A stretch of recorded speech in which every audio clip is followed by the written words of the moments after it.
What is up, everybody? You know who it is. We're back and better. We are your allies behind enemy lines. Ryan and Joey coming at you thoroughly behind enemy lines, holding it down for all our Washington football fans in Cowboy territory. Took the week off last week. Joe was feeling under the weather.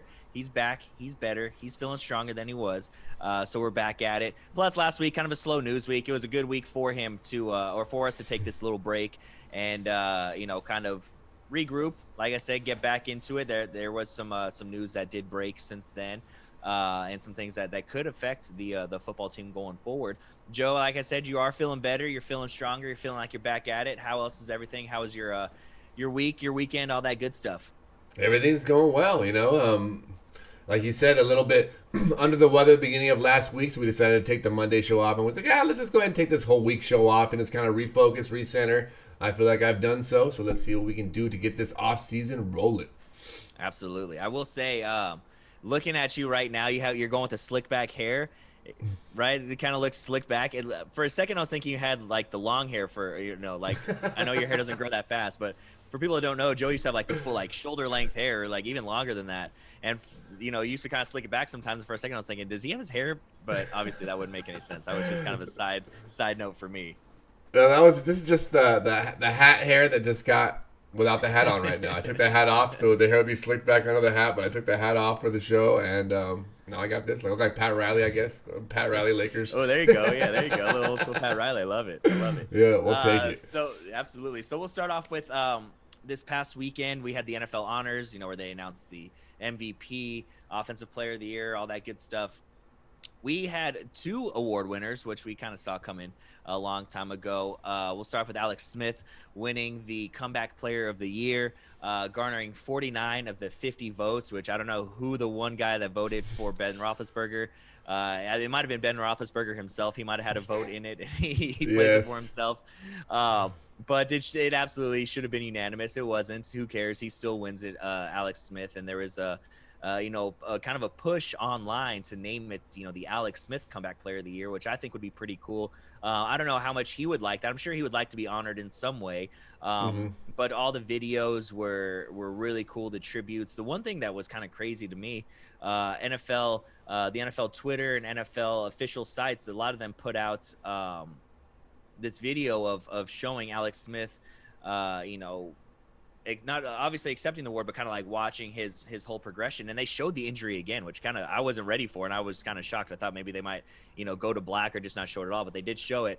But his acceptance speech, I don't know, did you see his acceptance speech? Oh yeah, I did. It was Oh amazing. man, it absolutely was. The guy talking about fighting for his life, fighting for his leg, just talked about his kids. I was like, damn, dude, like this guy, like the Alex Smith and Ryan saga is one that is not close to being over just yet. Because after I watched that award ceremony, I was like, yeah, put that guy back behind center. Let him lead this team. I even tweeted from our account. I was like, this dude's got me ready to run through a wall while wiping tears from my eyes. Because he was like so impassioned and so like, they got you, feeling good for him because he's made it in this long road to recovery. But also there was some sentimental stuff in there and stuff. And it was just like I said, this is gonna keep going on. So just be prepared for it. If he's on this team, I'm gonna flip flop back and forth on if I think he should be the quarterback and if he shouldn't. Right now, I'm ready to give him the just starting job and go take it again. But that was very cool to see him accept that honor and be honored the way he should. It was, and sometimes these stories just write themselves, and oh man, where have I heard that before? Probably in the beginning of the season when I thought that when I Nostradamus this whole saga of Alex Smith coming over and leading our team to I said Super Bowl, I think, in the beginning there, but hey, we'll take it. The saga he took us on was a very exciting one, and and we all feel the best about our team we probably felt in a really long time. And a lot of that is due to Alex Smith and to his story. And then just hearing the interviews from the last week, they had interviews I think I saw with Chase Young and with Ron Rivera.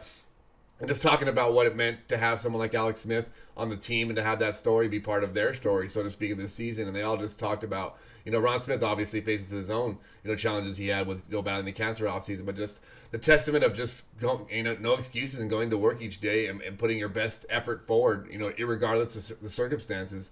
And that's the type of person that Alex Smith is. When you have someone like that leading your team, obviously great things are going to happen. I mean, we've gotten arguments over stats with people before, but having someone like that on the field just changes a team's chemistry, changes the way a team plays.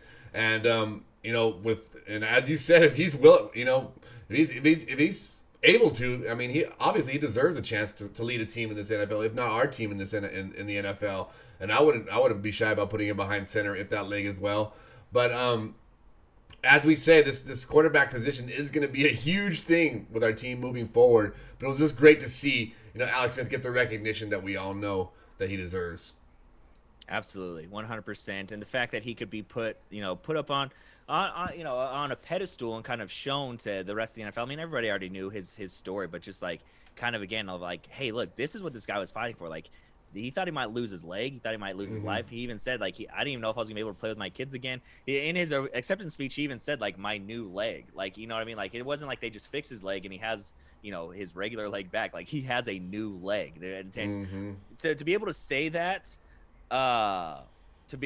those words, my new leg, and then also just coming off playing in the NFL is just mind blowing. Like guys can say my reconstructed knee or my shoulder that was fixed, but this guy literally got a brand new leg and just played quarterback in the NFL for 8 weeks, which is nuts, and was successful at it too.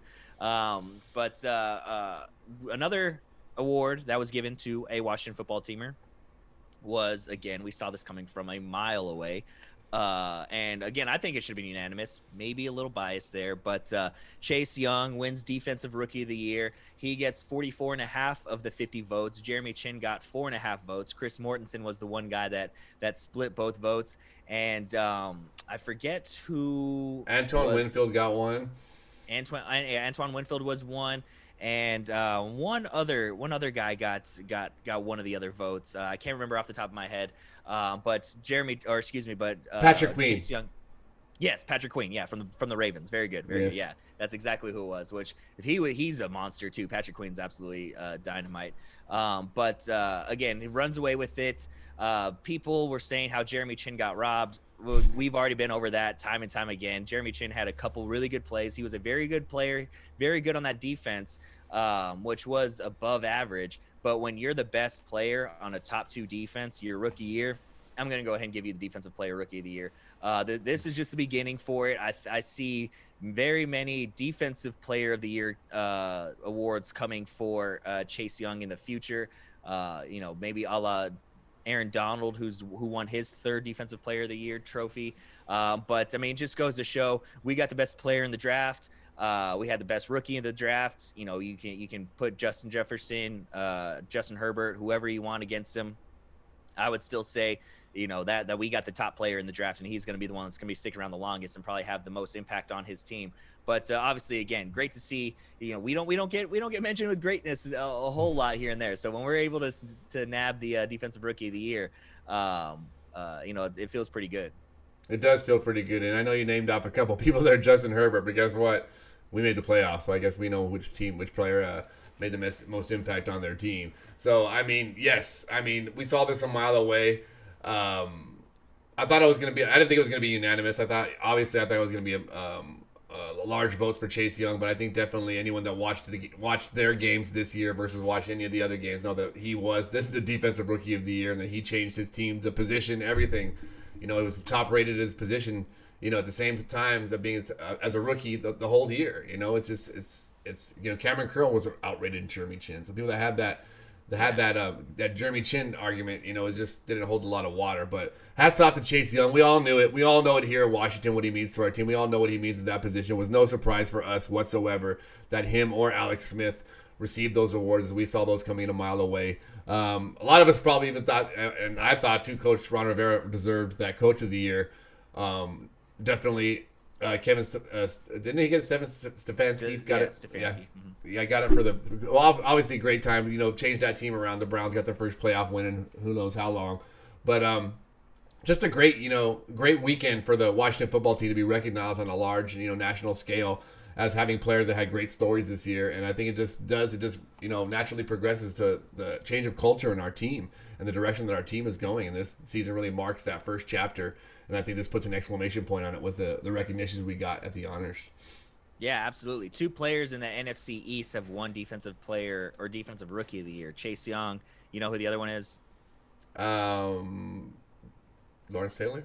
Yep. Yeah, the only two players to win it, Lawrence Taylor and Chase Young, the only two players to win defensive rookie of the year out of the NFC East. So obviously great company there, and we've seen some great defensive players in the NFC East. You know, the likes of Reggie White, DeMarcus Ware. You know, the list goes on and on of guys that we've seen that have come in and made an impact on that defensive side of the ball for every team in this division. Deion Sanders, Darrell Green. Deion Sanders, yeah, exactly. The list goes on and on of guys who've come in and made an impact defensively in this division. So it's not like there's just been a bunch of bums. The other thing I wanted to mention too with this Defensive Rookie of the Year honor was Bleacher Report. They always do at the end of the season a redraft class of the rookies who based on their season where they think they would go. And they posted that that the Redskins or the Washington football team would have actually drafted Justin Herbert instead of Chase Young. And when I tell you the comments of there, not only from Washington football fans, but other fans, like people, there were people, my favorite thing on Twitter is like, well, as a Vikings fan, well, as a Jaguars fan, Yeah. but all these people were like, there is 0% chance anybody is taking that the Washington football team is taking anybody over Chase Young. And that's 100% correct. Is the quarterback a big need for us? Absolutely. But that defense isn't the same without Chase Young. This team isn't the same without Chase Young. Not only his play on the field, but we've mentioned it time and time again about his leadership in the locker room and on the sidelines going on during the game. We could redraft that draft class 1,000 out of 1,000 times, and every single time I'm taking Chase Young 1,001 times. So the fact that Bleacher Report thought we might take Justin Herbert, not a chance in hell. I'm riding with the Predator every day and about 17 times on Sunday. That's the same. Yeah, there's no way. Just look at the impact we had on that side of the ball, and and we've all know that the sophomore slump when it comes for quarterbacks, and it looks like he's just gonna Chase Young just continue to get better. So I mean, it's just you cannot go back and think that who would take Justin Herbert over Chase Young. They obviously don't watch football. Exactly. 1,000% agreed. So yeah, that was some fun stuff over the weekend. Obviously we had the Super Bowl. We might touch on that there at the end. But the biggest thing we got to get into, like you mentioned earlier, getting into this offseason rolling, because now is the first day of the NFL offseason for everybody, is what we talked about earlier when we were talking about Alex Smith. Is he going to be the guy, or are we going to have to make a move outside of the organization? I think since we last spoke, I don't think we talked about the Stafford trade. I think that happened after we recorded our show 2 weeks ago. So obviously everybody knows Stafford gets traded to the Rams. The Lions get Goff back a couple first round picks, 2 firsts and 2 seconds. And it was a big price for the Rams to pay. And so everyone was saying, well, what does that mean for Deshaun Watson? Let's get one thing, Deshaun Watson's going to cost a lot. And he was going to cost a lot regardless. But the big reason why the Rams had to pay so much to the Lions was to get rid of Goff and to get off that contract. So obviously the Stafford thing is for Washington. That's come and gone. He never really wanted to come here to begin with. He gave the Lions a list. The Rams were top on that list. One thing too that a lot of people didn't mention or wouldn't talk about was Stafford was in Cabo and Sean McVay was in Cabo at the same time. And once the news broke, they found each other miraculously and hung out. So I think a little bit of tampering might have been going on there, but hey, who am I to judge? So now we're moving on to the latest rumors of Sam Darnold. Apparently the Jets are taking calls on Sam Darnold, or they're thinking about opening the phone lines to talking about Sam Darnold. And according to reports, Washington would be one of those teams to call. And I think at this point, that's definitely doing their due diligence and checking in, like how much would it cost? But how would you feel about bringing in Sam Darnold to this team? I mean, if you got pay any attention to me or listen to me throughout this year, that was the initial pick I made a long time ago, was who I wanted to bring here with Sam Darnold. That guy was touted as the number one quarterback coming out of that class. Everyone was shocked when Cleveland took Baker Mayfield over Sam Darnold that year. I mean, I think it was a foregone conclusion that Sam Darnold was going to be the number one overall pick, if you do remember that year. Mm-hmm. And I still hold true that he's a starting caliber quarterback in the NFL. He makes the type of throws. He has the type of ability to be that type of player that we want on our team. I would definitely be very interested, again, for the right price. We're not talking Matthew Stafford numbers. We're not trading for Matthew Stafford here. We're trading for a guy who struggled, who has had trouble finding his footing over the last couple of years. In this was Adam Gase. a little unproven. And I would definitely have no problem sending a second round, a second round pick over there, and possibly the first. It depends if that would be it. But again, it's not that big of a deal if you're talking about the future of your position when you're talking about one pick. And you would not be bringing in a Sam Darnold for a backup. You're bringing that guy in to start your team. And if a first round pick is not worth the player, then the player is not worth coming to your team, in my opinion. We're not going after second rate guys. We want someone that's going to come and make a difference on our team. Do I think he's the person? A lot of people would argue with me on that point. A lot of people will argue with me on this point, but I think that he is. I think that's someone that has, the talent in him. He has a desire to reset, I'm sure, to go and start a new chapter. That someone like him, who I'm sure feels what the way everyone looks at him now. He's not shy to what people are saying about him, I'm sure. And I think that with a defense with Washington, it would be a great place where he's not going to have to come and have to win the whole game and have to be that type of person that everyone would expect that first round pick to be. And give a couple weapons around him, and that would, with someone like Alex Smith in his ear, I think this would be a winning combination. Yeah, no, I agree. I'm very interested in bringing Darnold in. Not only can he get it done from the pocket, but we've seen him make big plays with his legs. He doesn't rely on his legs, but that is a possibility there for him to rely on him if he needs to. And sometimes with our offensive line, you need your quarterback to be a little bit more mobile.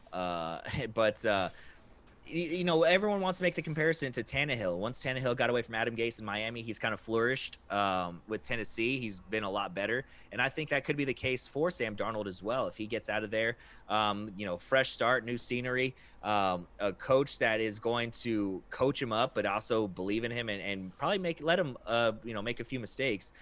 And this offense is quarterback friendly in the sense that we don't do a lot of very difficult stuff. We run the ball, we'll throw it when we have, where it's not super intricate. There's none of these intricate schemes where sometimes the Jets and Adam Gase, he's been labeled this offensive genius, where sometimes they do a little too much, right? Where, this offense, I think, has been seen that it doesn't have to be super complicated to be successful. We have that defense. We have a good running game right now. Like you said, maybe add another wide receiver around him if we could. So I'm thinking if we could give him like a first and a third, I think that'd be pretty good. A first and a second for sure, because we could probably still get a couple wide receivers late in the draft, guys I've mentioned before.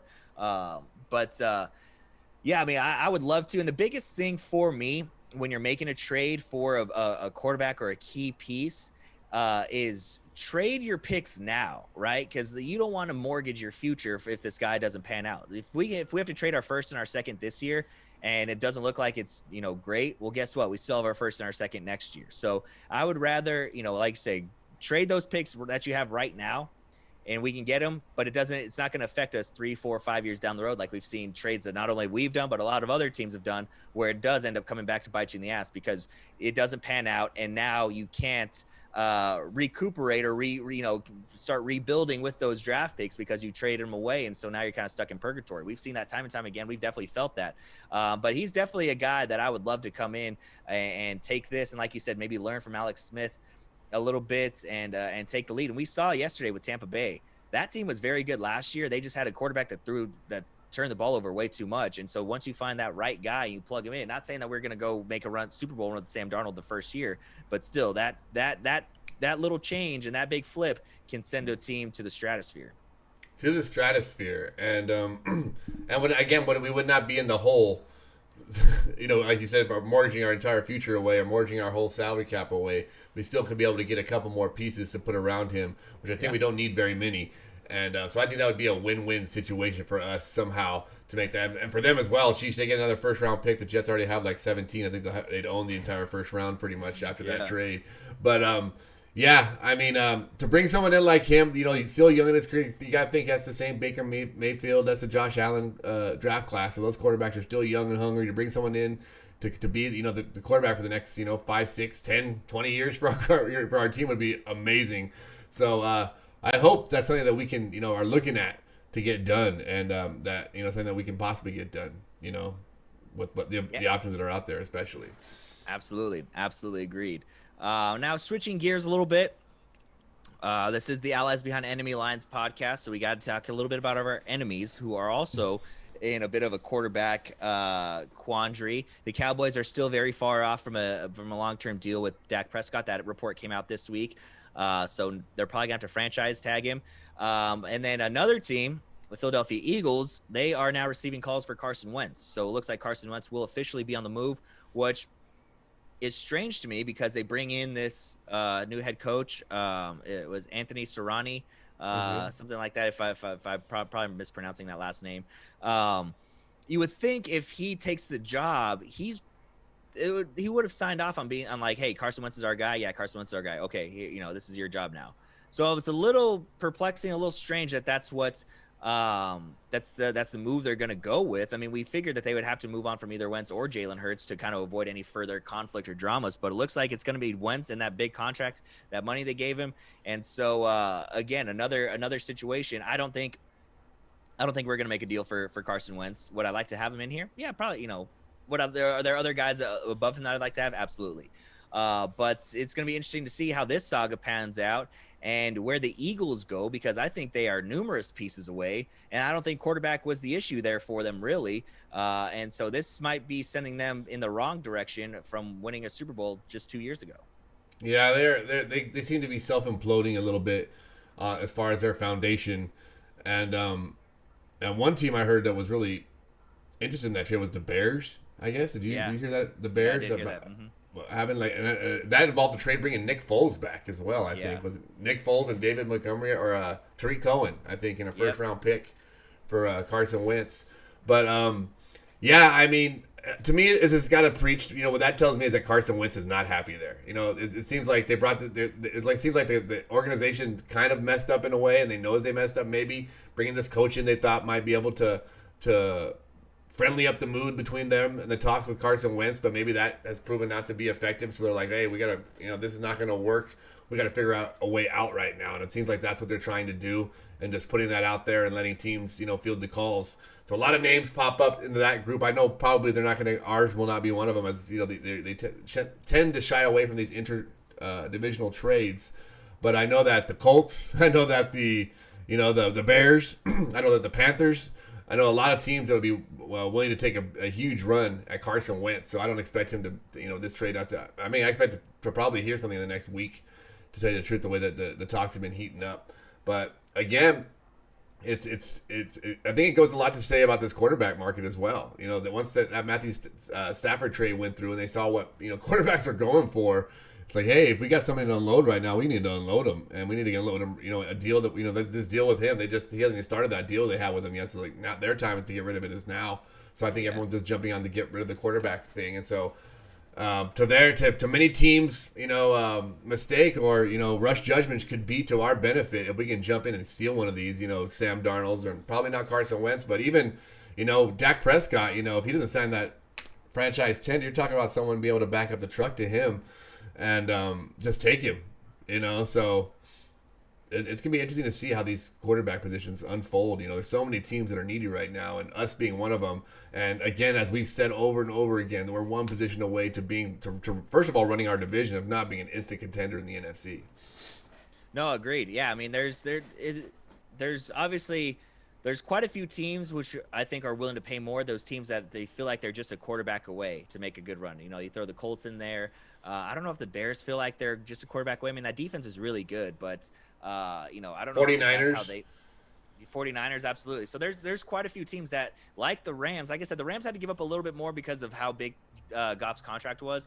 But still, there's going to be those teams that are desperate for that one guy so that they can make that extra push. And like I said, what I referenced just a few minutes ago, the Bucs really showed that once you find your guy, if you have everything else around it is solid, once you have that guy that can set you over the edge, I mean, the sky is the limit. And so like you said, the Colts, the 49ers, there's quite a few teams that are going to be desperate for that, and they see that and they're like, crap. The Rams are one of those teams. The Rams were like, hey, if we can get Stafford, or we can get somebody an upgrade here.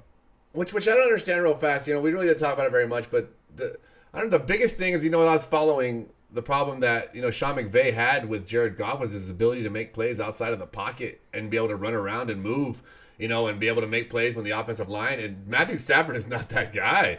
Matthew Stafford is not, is he as mobile, a little bit more mobile than Jared Goff? Maybe. but he's still someone that's going to need to be protected, and someone that does his best, playing when he is protected and has time to, pick you apart on defense. So, is this going to be the perfect solution for the Rams? It's going to, we will see. It's going to be as good as their ability to protect him and keep him upright.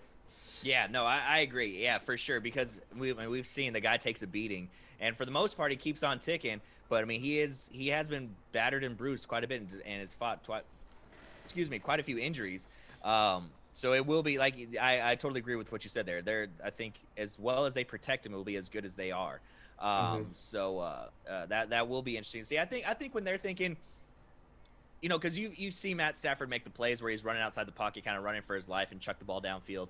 Maybe that's what he's looking for a little bit more, McVay. And maybe somebody that's a little bit more calm and collected under pressure, because that's all Stafford's faced his whole career is just dudes in his face as soon as he snaps the ball. So he's a little bit more comfortable with that.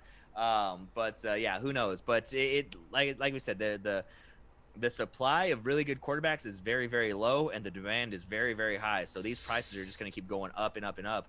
And I won't be surprised if we don't see Deshaun Watson get traded, but when we do, I'll be interested to see how much is going to be given up for him and where he goes.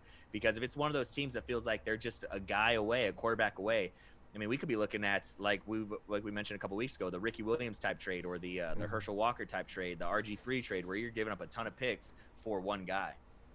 Yeah, one guy, and I think a team that's the most amped to do it is going to be the Jets, and that works to our favors if they want to get another first round pick, and they know that their quarterback is not there on their team. They'd be more willing to unload him. So again, that's comes in one of those situations where I talk about other people's freaking out modes goes to our favor, and so I hopefully that's one that we can jump on top of. With someone like King and Sam Darnold, that would be a nice scenario for us to happen. It absolutely would. It absolutely would. So like we said, this is the first day of off season, plenty more speculation, plenty more stories, plenty more drama to unfold, and we'll be right here guiding your way, guiding you through it. Yeah, through the whole way. I didn't mention it earlier, but of course, as always, make sure you're checking us out on Spotify, on Apple Podcasts, on Google Podcasts. Check us out here on YouTube. Ring that subscribe button, hit the subscribe button, ring the notification bell, so that when we drop the latest and greatest heat, you are updated, and you are updated and know everything we do, which is a lot. So you can show off to your friends and tell them all the stuff you know. But check us out on Twitter at AlliesBEL, on Facebook at Allies Behind Enemy Lines, all that good stuff. Joey, before we head out of here, you got anything else? What you think of that Super Bowl yesterday? It just goes to show to all of us that whoever bet against Tom over and over, he's done. He's not gonna be able to. He ain't gonna be able to do this one. How many times have we said it to ourselves over the years, and none of us, analysts included, all analysts out there, I don't want to hear. Maybe Michael Irvin was the only one I think that was gloating the entire night on the post game show last night, but everyone else picked the Chiefs, and Tom Brady done proved us wrong again. Like, it just goes to show that he's just on a different level when it comes to what he brings out in people. And he said something very interesting, and I thought about it, and I hold it to it, and I'll tell you right now, I'm about to compare myself to Tom Brady. Here he goes. But it's something that he said that I hold true to myself, and it's probably used well when it comes to winning. It's like winning is not even, doesn't even feel good. It's a relief because of all the pressure you put on yourself. It's like, and then and losing, you hold on to them so long, because you don't, when you win, it's like, as Washington fans, I think we feel that way. It's like, it's like every game is not like we almost like a relief. And it's the same way, and to have that type of mindset to not look at it, any victory at all, and just know it's a relief that you worked so hard and worked hard enough to get past this one. Now, gotta continue to work hard to get past this next one. To look at things like that is what builds a winning mentality in your mind, and as a team and as a culture, and to have that type of mindset really speaks to what he accomplishes. And I know a lot of people have talked about, because I said it myself, I hope the Tampa Bay wins in a sense, because then it shows that it took the Super Bowl team to beat us out of the playoffs, and it kind of makes us exactly. Taylor Heineke that came out was the highest rated quarterback against Tom Brady in the playoffs. It's stats like that make us feel a little bit better about ourselves. And people, I don't want to hear that. So I was like, you know what? It's how you prepare yourself. It's how you motivate yourself. It's how close you let yourself know to where you are and to how close you are to being right there. It's not to glorify or to take pride in losing. It's to look to how close you can actually are and actually can be. I don't look at a kid that fails a test and say, you failed a test. I'm like, no, look how close you are. I got 58. compared to last year, you got 28. You know, what I mean, you've made 30 points improvement. We're almost there, man. Look how close we are. We look at that individual grade to be able to gauge ourselves and know how close we really are.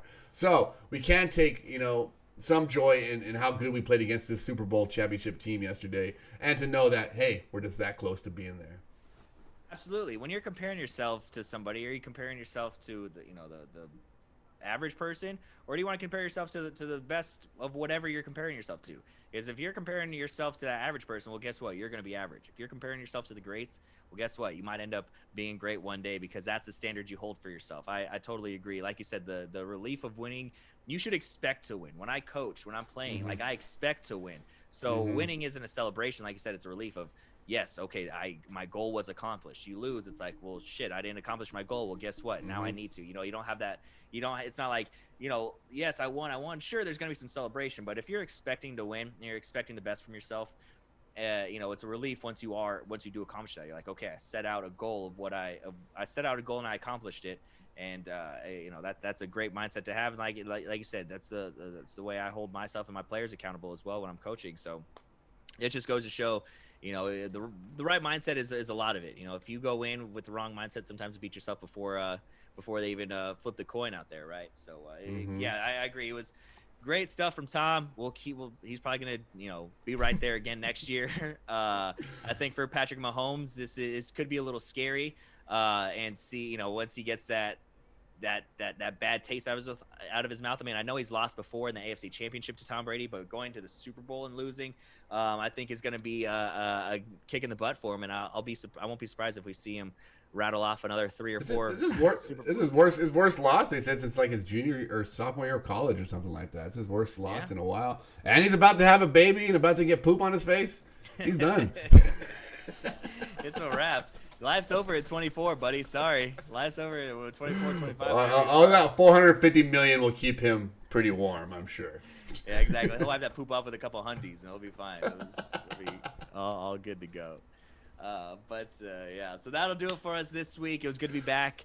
Hopefully you guys enjoyed it. Hopefully you were happy to have us back. But we will be back probably on Friday, like we always are.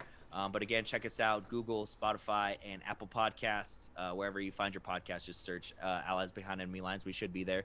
But until later this week, we appreciate you listening. Thanks for watching, all that good stuff. Thanks for staying by us. We'll see you guys later this week.